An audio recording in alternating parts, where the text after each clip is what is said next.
बेटा, यह क्या कर रहे हैं आप? मैंने हमेशा आपको अपनी इज्जत, अपना मान सम्मान दिया, आपकी हर बात पर भरोसा किया।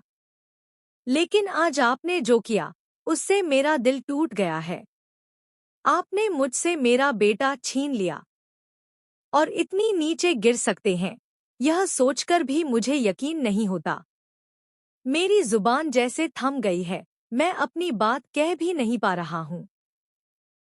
इसी बीच मोहल्ले में एक हलचल मच जाती है। पुलिस की गाड़ियों के सायरन की आवाज गूंजने लगती है और सबकी नजरों के सामने पुलिस घर में घुसती है। सीधे जाकर वे पूछते हैं, कौन है प्रीत? और बिना कोई मौका दिए उसे हथकड़ियां पहनाकर ले जाते हैं। प्रीत की आंखों में हैरानी और दुख साफ झलक रहा है। उसे पता भी नहीं कि आखिर उस पर इल्जाम क्या लगा है। दरअसल इस बार इल्जाम बहुत भारी है, खाने में जहर मिलाने का। वही खाना जो प्रीत की फैमिली के नाम पर बना था, उसी पर अब शक किया जा रहा है। लेकिन सच्चाई यह है कि प्रीत का इस सब में कोई हाथ नहीं है। असल गुनहगार है निशा। उसकी चालबाजी की वजह से न सिर्फ इल्जाम प्रीत पर आया है, बल्कि सुषमा की तबीयत भी बिगड़ गई है। नीति इस हालत में निशा पर नाराजगी जताती है, लेकिन जब आदित्य की मां गुस्सा करती है, तो नीति उल्टा उन्हें ही डांट देती है। खबरदार, अगर मेरी बेटी को कुछ भी कहा, उसे कुछ कहने का हक सिर्फ मुझे है, किसी और को नहीं। लेकिन असल में निशा नीति से 10 कदम आगे है। उसके लिए किसी की जान की कीमत कुछ नहीं है। वह सिर्फ अपनी साजिश पूरी करने में लगी है।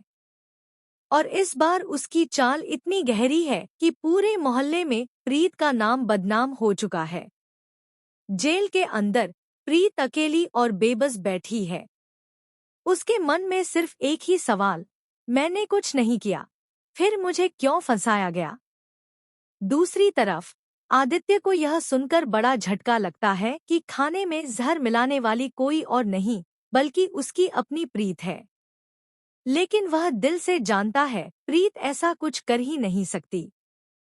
प्रीत और आदित्य के बीच एक गर्मागर्म बहस भी होती है। सवाल बस यही, कौन सच कह रहा है और कौन झूठ। आदित्य भले ही प्रीत से शादी कर चुका है, लेकिन उसका अतीत अभी भी निशा से जुड़ा है।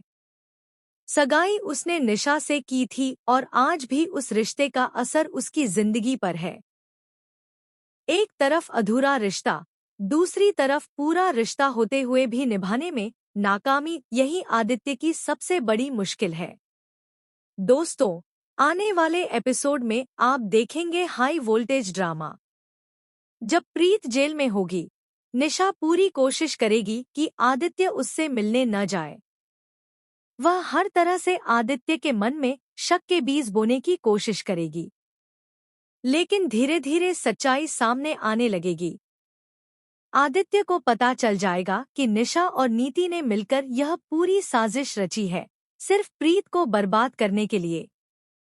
फिर आदित्य जेल में जाकर प्रीत से वादा करेगा, मैं तुम्हें बेगुनाह साबित करके रहूंगा। असली गुनहगार को सजा दिलाऊंगा और तुम्हारा नाम साफ करूंगा। अब असली सवाल यह है, क्या आदित्य इतनी जल्दी सच तक पहुंच पाएगा? क्या वह अपनी प्रीत को जेल से बाहर ला पाएगा? या फिर निशा और नीति की चालें एक बार फिर भारी पड़ेंगी? दोस्तों, यह आने वाला ट्विस्ट सिर्फ एक मोड़ नहीं, बल्कि पूरी कहानी की दिशा बदल देगा। प्रीत का किरदार अब और मजबूत होकर सामने आएगा और आदित्य का भरोसा भी सबसे बड़ी कसौटी पर होगा। तो बताइए, क्या आप चाहते हैं कि प्रीत जल्द से जल्द जेल से बाहर आए और आदित्य उसका साथ निभाए? हमें अपने विचार कमेंट्स में लिखें। ऐसे ही टीवी का